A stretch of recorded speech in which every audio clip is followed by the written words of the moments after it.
আজি আমি shortcut with past perfect tense শিকিম বলকচোন past perfect tense কি লিখা হৈছে earlier past action before another past action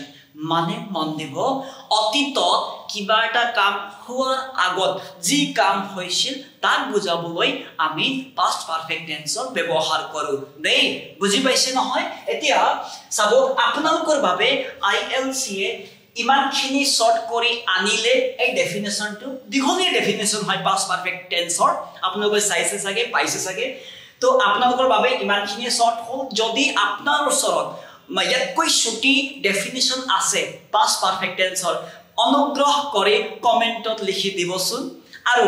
past perfect tense ৰ বাক্য কেনেকৈ বনে বলক আমি শিকো সাবজেক্ট had V3 object ঠিক আছে এতিয়া সেন্টেন্স কেনেকৈ বনে চাবচোন You had gone to the hospital মানে আপুনি হস্পিটাললৈ গৈছিল